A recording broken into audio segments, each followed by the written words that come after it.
Welcome back to Kernel at the Buzzer, where we want to remind you that all the opinions of everyone on this podcast are the opinion of the speaker and the speaker alone and do not reflect the opinion of the entire Kernel. I'm your host, Colton Johnson. Today I'll be joined by Samantha and Cole Parke, editors at the Kentucky Kernel. They were on site in Nashville for the men's SEC tournament this year.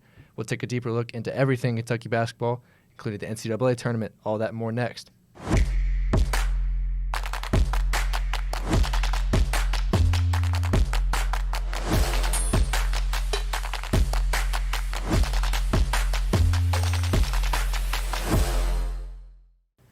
Welcome back to Kernel at the Buzzer. I'm your host, Colton Johnson. Today, I'm joined by two guests. You want to go ahead and introduce yourselves? Yeah, I'm sports editor Cole Parke. I am assistant sports editor Samantha. So this past week with this conference tournament, we all won the same amount of games as the Kentucky men's basketball team in an impressive showing. It was good stuff. You two were there. I want to know what y'all saw. Not much.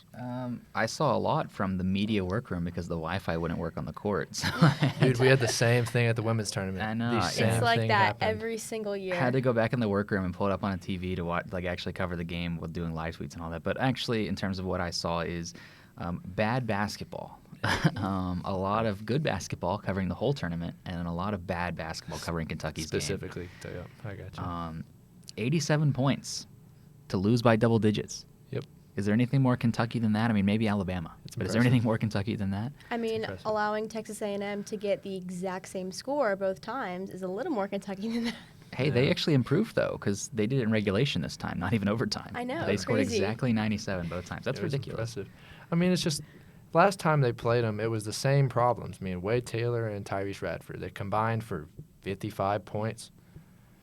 I mean, I just don't know. I don't know if it's a coaching thing or if it's just a mindset thing or if they just go into these type of games and just completely blow up. But I struggle with trying to relate to a team that has experience playing certain teams that they face in tournaments and get killed by the same things. Well, it just kind of baffles me because a lot of what the team and coach talked about after the game was that, you know, Texas A&M was making great shots. Like, I think Justin Edwards even referred to the basketball gods at one point. But it's like they played the exact same game that they did in College Station. So I'm confused why there was such a disconnect on what the Aggies were going to do when they did the exact same thing. Kentucky picked up the pace, and Texas A&M picked up the pace even better. So I don't understand that part. I think if you're looking at actual, where the stats start not matching up, I mean, I think it's telling that Kentucky had double the amount of turnovers as Texas A&M, 14 compared to 6. Mm-hmm. That allowed Texas A&M to take nearly 10 more shots. They took 69 shots. Kentucky took 60. Even though Kentucky took more threes, honestly, people might point to the fact that A&M took 8 more foul shots, but I don't really think that matters too much. The fact of the matter is Texas A&M got 18 points off turnovers compared to Kentucky's 4. And you look at second chance points, it was 26-9. I mean, that's exactly what I was going to add. Going into this one, you knew A&M was one of the best offensive rebounding teams in the country, and definitely the SEC. But, I mean, it's hard to justify that. I mean, I knew that going in. But Kentucky, I feel like we've seen so much what this team is that people just kind of have accepted it, but we shouldn't. Yeah. We have 3 7-footers. Why are we getting out-rebounded by a team that has not 3 7-footers? You know what I mean? Yeah, 3 7-footers that combine for a mighty 9 points. See, what kills me is that you look at these bench points, 55 points from Kentucky off the bench. Mm-hmm. And I feel like it's kind of been this plague with this team for the entire year that they haven't. I feel like Calipari hasn't put the best 5 out there. Mm-hmm. And I think it's at this point when it's win or go home, and you can't have those we lost this, let's go back and build off it and come back for the next one. You have to put your best 5 out there, and you have to keep your best 5 out there. Absolutely. I mean, you look at that 55, 41 came from Robin Reed. Yep. Yeah. And I kind of defended Calipari earlier this season. I understand because Robin Reed, they give great energy off the bench. That's what they're there for. That's what they can do very, very well, and you can rely on them to do it. But if you're not having your energy at the beginning of the game with your starters, then wouldn't you want to put that energy in the beginning if you're not getting it in the first place? If you can have it off the bench, that's awesome, but you're not having it in the beginning. So they clearly need it. I fell into the exact same trap. I was a big defender, of understanding, having the spark plug off the bench. It's great to get you out of a hole, but what's better than getting out of a hole is not getting in a hole to start the game. It does help. They went down, was it 8-1 to start? Is that how it started? Yes, it was 8-1. What are we doing? Within 2 minutes, less than 2 minutes, it was 8-1. What are we doing? We've kind of had this agenda with Justin Edwards the entire year that, he hasn't been as promised, what we thought he was going to be. And I feel like I know he's had injury troubles, but especially in these past couple games, I feel like a guy that's kind of dodged those narratives, DJ Wagner. This was a guy that we were talking about, like, this is the best player on this team. Like, he's the most dynamic, he's the glue guy. What happened? Like, what's going on with this guy? If you want to really get into it, both the two of them, I thought Edwards was making a lot of really great strides recently. He'd been playing some good ball. DJ had been flying under the radar, like you said. They combined for 10 points going, let me do some math real quick, 4 for 15 from the field combined. That's Edwards going 1 for 6, which was, I don't even want to talk about it. And Wagner going 3 for 9. And 3 for 9 is a little bit more respectable, but 8 points from your starting point guard is not what you want to see in a 10-point loss in the SEC tournament. I don't think this is what people meant when they talk about Kentucky and its one and dones. This wasn't what they meant. Yeah. No, I'd have to really agree. And just looking at this entire SEC tournament, I feel like it didn't really go the way that anybody thought it would. You had you had Mississippi State beating Tennessee. That was convincingly leading the whole time. Dude, that Mississippi State squad, that's a squad that I could, there's always that obscure team, SEC team that makes a run in March. It could be them. It could be A&M. We'll never know until it happens. But Florida. Okay, we'll get into that. This love for the Gators. I know you're a big alligator guy, Cole Parke. So I love the Gators from what I've seen. Like, I covered that entire tournament. They're a good team. Walter Clayton turned into Michael Jordan out there. They are a sensational basketball team. To beat Alabama 2 times in a row, you got to have something going right. I think they're a sensational coach. Did they extend him? Yes, he got a 2-year extension that'll take him to the 2029-2030 season. That's Todd Golden out of Florida. Well deserved. It's actually, I just want to kind of comment on this real quick if I can. Obviously, I know Vanderbilt's been making moves to separate with Jerry Stackhouse, but I remember covering the SEC tournament 2 years ago, I want to say. And I don't know the exact number off the top of my head, but there was at the minimum, 5 coaching changes that year in the SEC. Obviously, Stackhouse changed this year, but you know what the bigger story was this year in the SEC tournament? There was 3 or 4 extensions. Yeah. I think that says a lot. It's him, Nate Oates, and... Nate Oates got one. Lamont Paris got one at South Carolina. Paris, Golden got one. Yeah. I just think it speaks to a lot of what the SEC is becoming in basketball. I don't think it's a coincidence. You can say the Big East got some snubs. You can say a lot of conferences got some snubs. But the SEC tied the Big 12, which is regarded, I think rightfully so, as the best basketball conference in America. They tied the amount of NCAA tournament teams with 8. Yeah. 8 teams out of 14 are going dancing this year. And with all the extensions, with all we've seen, I think it's really speaking to the level that SEC basketball is reaching. Yeah. No, I'd have to really agree. But just from an SEC tournament, from a broad stance, do y'all think that Auburn is truly the best team in the SEC? No. No. All right. No. I know you're not about to say Florida, but who do you think it is? I don't know that there's an easy, one definitive answer. I think that a lot of teams showed a lot of things, though. Do I think Auburn's the best? No, because I think that they have some absolute matchup nightmares. I think that the matchup nightmare that is South Carolina and Auburn is the only reason I wouldn't say South Carolina is one of the best, because they have lost by 30-plus twice now to Auburn. Yeah. I think when Kentucky's playing at its peak, it could be. Tennessee has shown consistency. It won the league title. Florida and Mississippi State both at multiple times this year have gone on absolute heater of runs and shown what they're capable of. And I think that it's such a – I don't really know who I would pick as the definitive number one, but I think it's a very kind of committee-based. There's a lot of really good teams, and it just depends on who you're getting that night. But I don't think if I had to pick one team, it would not be Auburn. It's a hard one. Like Cole said, looking at Kentucky's talent, if before March they had really shown that they can reach that potential consistently, it would be an easy Kentucky pick. But because they don't have that consistency, it's definitely not Kentucky. Yeah. My mind immediately goes to Tennessee. I know they haven't had the best last couple of games. Obviously, they also lost in the first round or their first game, and then they lost to Kentucky. But I just think in the span of the whole season, out of everyone, they've had one of the better consistencies, I would say. And I could see them getting their consistency together going into the tournament. I changed my mind. If we're looking at consistency, and I want the team that's the most consistent, the best team in the SEC is Missouri. Consistently bad? Is that what you're about to say? They're 0-19 in the SEC. Funny, Cole. That's consistent. Good one. Dude, they got heart. That's all that matters, right? It's a good problem tried. to have. They got something. You know, I don't know. SEC basketball, it's a good problem to have, you know. But I want to dive in to this monster of a March Madness bracket. Oh, boy. Definitely a monster. I want to talk about what Kentucky has to do because, you know, we've talked, y'all, like y'all said, consistency has been a problem. And in games this year, I mean, when Kentucky's been at their best, I mean, I don't think there's a rational-minded person that would say that Kentucky at peak couldn't beat anybody in the country, or at least play with anybody in the country. But I guess the big question is, can they do that for 6 games in a row? Mm-hmm. Ugh, that's the trick. They've gone on one win streak this season, all season long of 6 games. Yeah. One time. They've done it one time. And you know who ended that? Texas A&M. You know what their second longest streak was?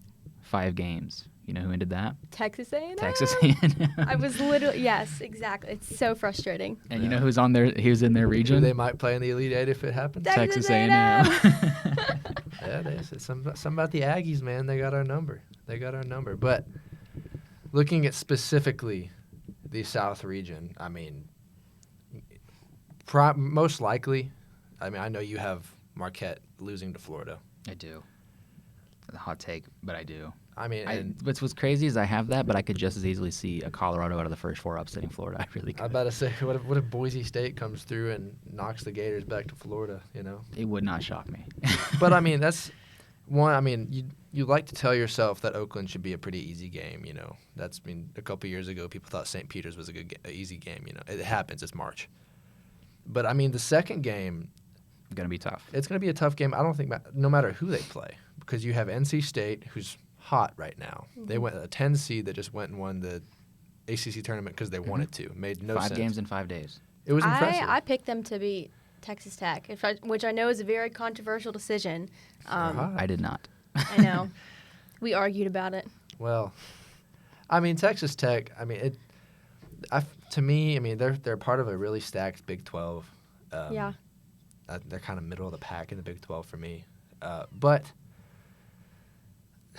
I don't know. I just don't think that the Wolfpack's going to be able to get that done. I think that if Kentucky advances to the second round, it would be in its favor to play NC State over Texas Tech. I would agree.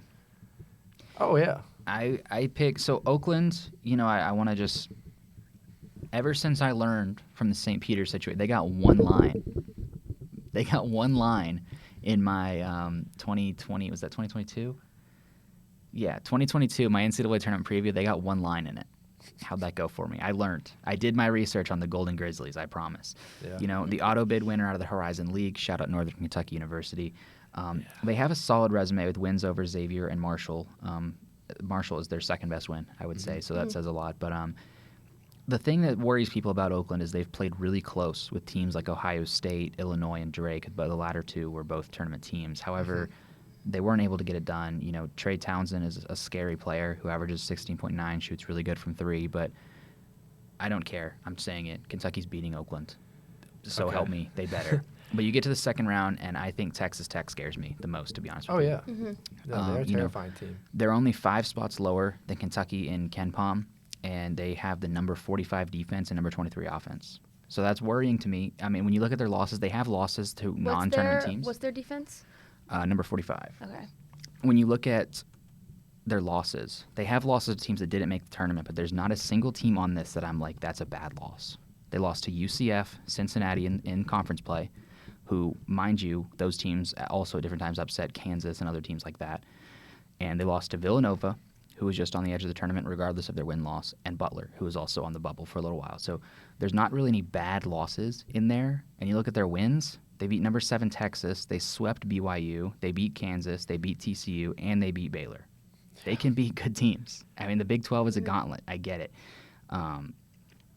But I worry. I worry a little bit, you know. They have two guys who are combining for 28 a game. It gives me those Texas A&M vibes a little bit, those two guys who can score a lot of points. Yeah.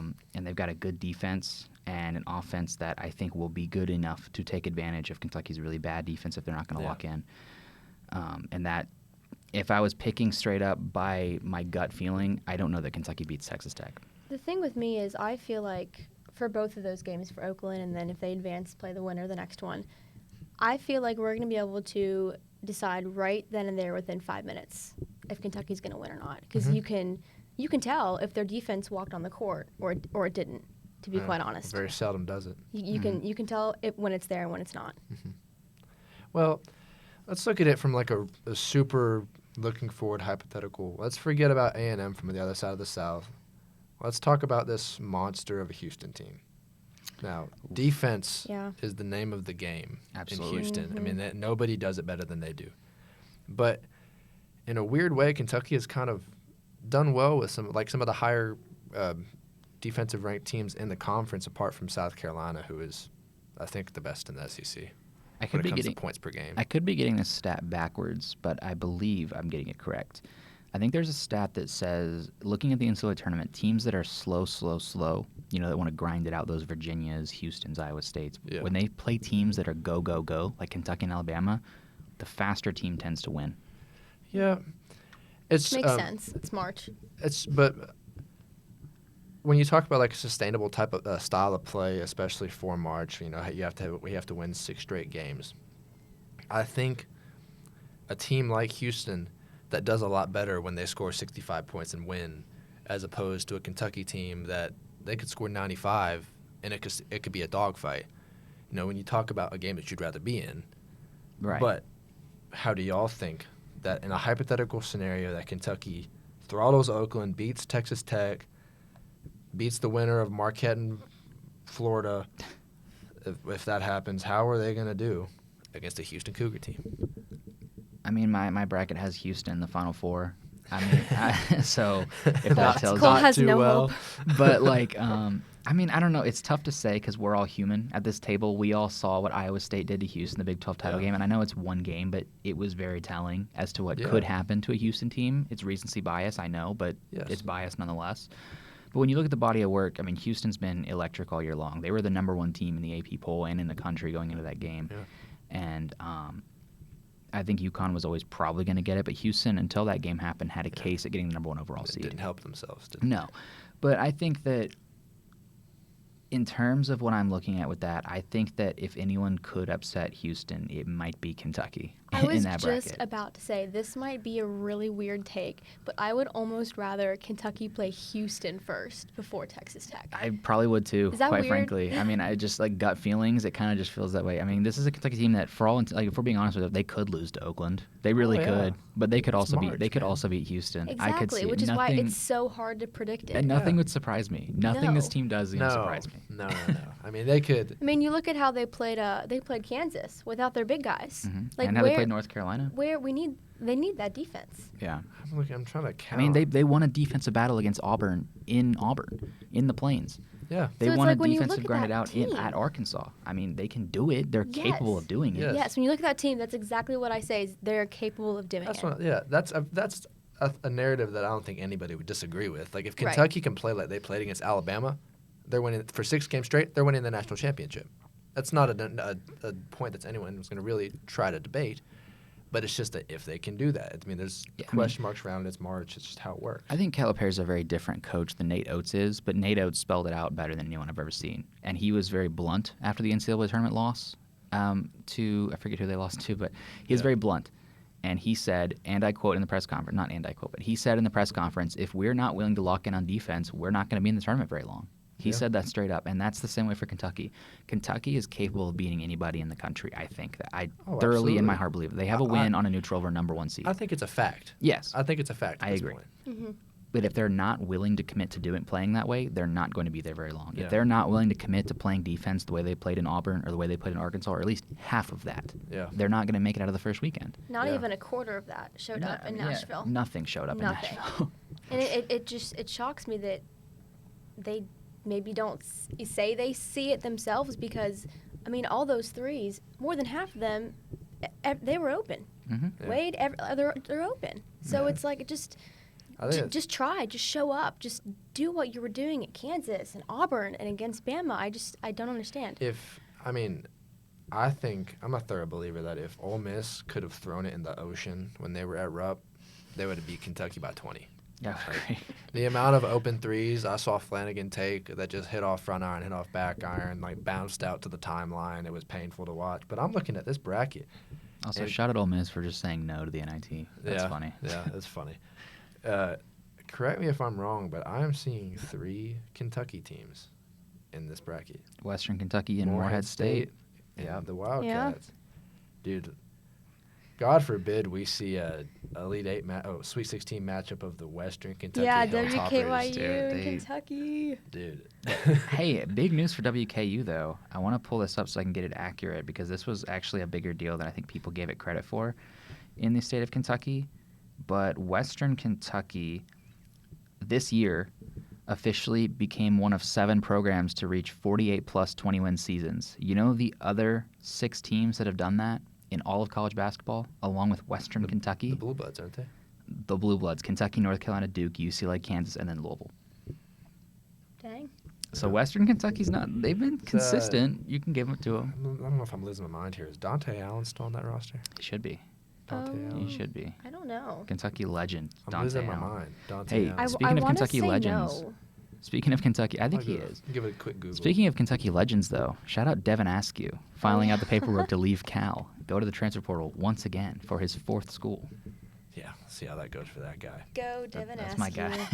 Dude, I mean, I don't really want to dive into the Devin Askew rabbit hole on this podcast. I don't either. That Please. wasn't what I had Don't in make mind. us. But he made me enjoy.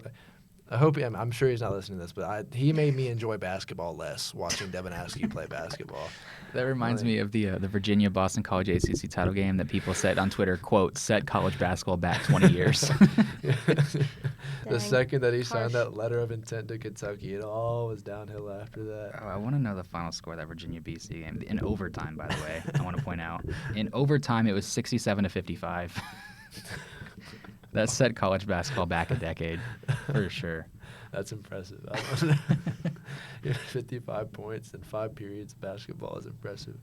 5 periods. It's 2 halves, buddy. Oh, you said overtime? Yeah, it was an overtime, but it's 2 halves in men's Oh my game. gosh! I'm sorry. I watched women's basketball all year. There was 4 quarters in that. It's 4 quarters. I didn't get to watch that many overtime games because they were getting blown out by 25 most of the time. Yeah. Do you feel like you've grown as a person? What do you mean, watching women's basketball? Mhm. Did it build character? Yeah. Oh, I'm patient. Do you have a now. new outlook on life? I'm patient. Hey, you watched the last year of Kyra Elsie at I Kentucky. watched. Yeah, You did. yeah. And Maddie Sure and Asia Maddie Petty. Sure, and Asia Yeah. Petty, Janae Janae Walker. The Walker. one and only year Janae Walker at Kentucky, I bore witness to. There you go. You I mean, know. technically, if you covered games last year, you saw the one and only year of Kennedy Cambridge, too. So. Yeah. Yeah. Good for her though. Ohio State. Why not? They're in the tourney at least. Yeah. No, Kentucky's not. No. That's what when we were laying out Hannah was talking about the special section, and Shmoney pointed out, she was like, the NCAA tournament predictions for the women's team, and she was like, what? They're not going to be in it. Yeah. I was like, we're gonna have to do something different with that one there. Hey, I called it out yesterday. We were laying it out. I did the selection. I was like, hey, guys, the women's selection show's starting if you want to watch that, too. Maybe Kentucky will get an at-large bid. Yeah. No, they didn't. They did not. So, I don't know if both of y'all have the brackets pulled up right now, Yeah.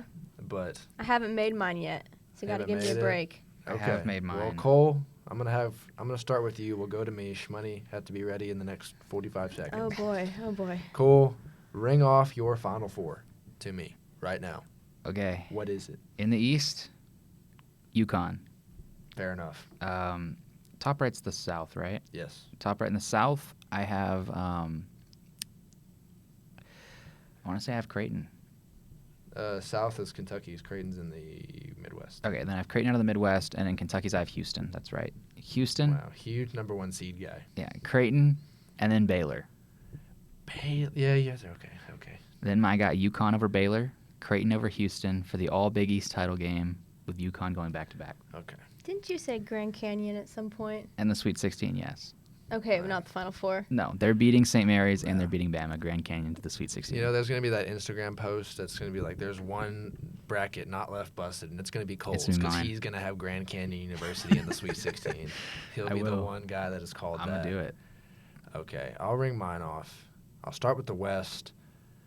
Yeah, I'm not going the 1 seed there. I have Iowa State coming out of the West. That's the wrong. That's the East. That's the East. Yeah, I have Iowa State coming out of the East. Wow. Yeah, we just don't have our regions right. I just think UConn is just good, man. I really do. They are good. They are good. Iowa State, I would say, would be my second pick out of there, too. I mean, it's like you said, recency bias. I just watched this team drag the Houston through the mud. Yeah. Like it wasn't a fun basketball game to watch. It was miserable. Like it kind of sucks when that stuff happens, when it's like as highly, talked about, highly touted matchup with these two high caliber teams, and somebody gets beat by 30. Like you hate to see it. Out of the South, I have Marquette. Oof. I just don't trust him, man. I Really? don't trust him. I don't trust Kolek to be back to full health. I have I don't- Marquette, and I'll tell you what, if I had to pick a second team, I think I'm this close to picking A&M. Really? You're crazy for that one. See, you've made fun of me all podcast. I don't care. I'm either saying they're going out first round or Florida's going to the Elite Eight. So Dude. do you have Houston beating Marquette? No, I have Marquette beating Is Houston. Marquette beating Houston? Oh yeah, that's what I meant to say. Sorry. I have Marquette beating Houston, and then in the Midwest, Okay. the Tennessee Volunteers. No. Oh. They've never made a Final Four. Okay. Everyone has to at some point. Everyone has to have their first. Okay, can't wait for Long Beach State's first. I'll be here for it. And then I will have to agree with you. In the Western region, I have the Bears of Baylor. Hey, don't sleep on Long Beach State though. I'm no sleeping head on it, coach, dude. No head coach. They're Full going on for it. REM sleep, like 9 hours fully rested when I get up. They're gonna That get type of decimated by sleep. Arizona, but I think it's really funny they fired their head coach and then they went on to win the tournament. They're going dancing. He's Yeah, still there. That was pretty. He's still there. I mean, hey, if you want to talk about a sick narrative, that could be one. Imagine they win it all. Go Beach. I know. Go Beach. They don't have a mascot. They're just the beach. Shmoney, ring them off. Do you have it ready? All right, this is going to be the most Very rushed. sporadic Yeah. Final Four pick ever. My bracket will probably not look like this, but you know what? We're going to give it a go. In the South, I will have a bracket with Kentucky. I do have to say that, of course. But if we're picking the realistic bracket, I would probably say Houston. Let's go. One point me. Don't know what you're talking about. 1 point me. Don't know what you're talking Skipping the Midwest because that's the only one that really gets me. East UConn, no 1 doubt. point me. about. My gosh. No doubt. 2 points me. No doubt in my mind. No, there's a cyclone of a doubt, and it's down there playing South Dakota State in the first round. Go Jackrabbits. The West, I What a can't mascot. definitely can't say Carolina. Yeah, nobody with the brain, right? Nobody I with don't the know. brain. Part of me, Kai McClellan will have issue with that. He can have all the issues. my gut says not to go with Baylor. It's kind Come of, on.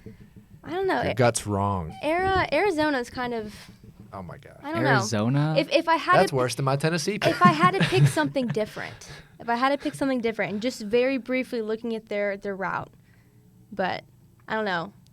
That's going to be my, not upset, That's a but bold one. that's going to be my bold one. That's a bold one. And then It's the- weird saying a number 2 is bold, but I it's know, bold. right? I know, because it's like It's just I feel like there are 4, maybe. Arizona's a good team. They're so. This is going to be the most like stretch of all stretches of like comparisons. But like when I was watching Kentucky women's play all like this year, if Asia Petty didn't play good, it was like they're getting beat by 30 instead of getting beat by Right. 14.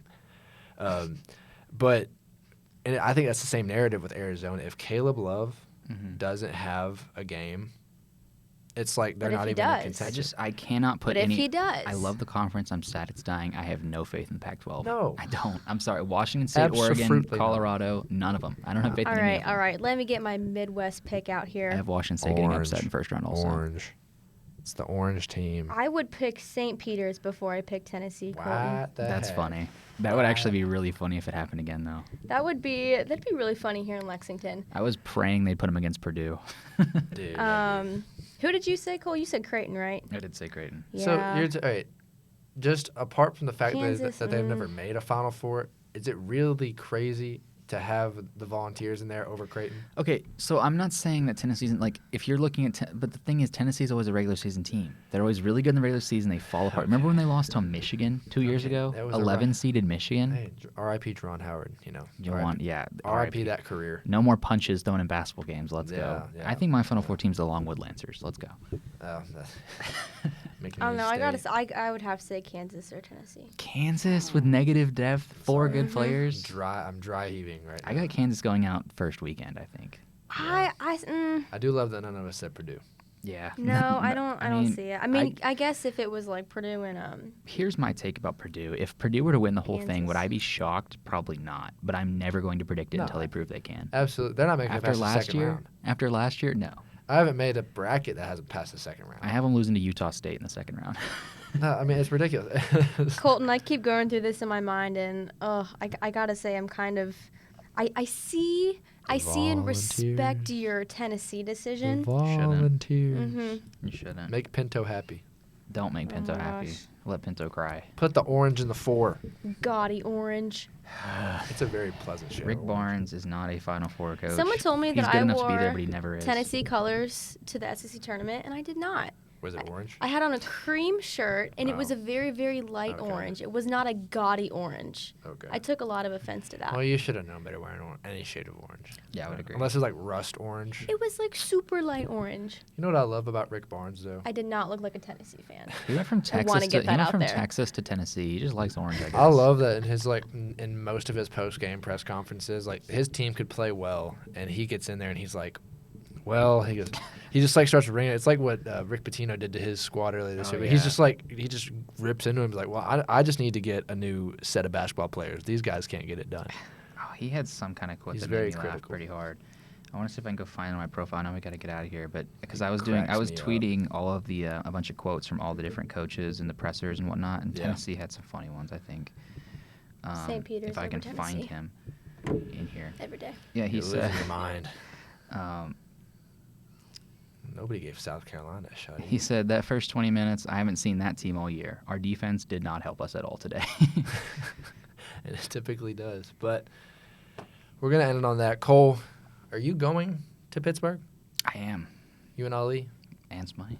Y'all are going. Gonna All leave three me of out us. over here? Well, I didn't know. Well, I saw you went to the SEC tournament. I thought like it was. We got you approved get- for 3. We got did. Look at approved that. for That's 3. Look at us impressive. go. Mm-hmm. That's awesome. All right. But you were correct. If we didn't get 3, I wouldn't It be was going. going to be Ali. Okay. yes. I'd be there for Dallas. I was going to be there no matter if. what. Massive if. Yeah, that trip could get really expensive real quick. Kentucky's first weekend exit again. I'll be there no matter what. I just, Are you going to all of them? No matter. Every single one of them. Isn't that I don't like that. Because he's a junior. I'm the I'm sports a editor. senior. Ollie's a senior. Hey, you had the option to be sports editor. You said no. I know. That's crazy. All right. We're going to get out of here. I want to thank y'all for coming on. It was a joy. We'll have plenty more next week. We'll talk about what happened, or if they go out first round, what didn't happen. But, yeah, that'll do it.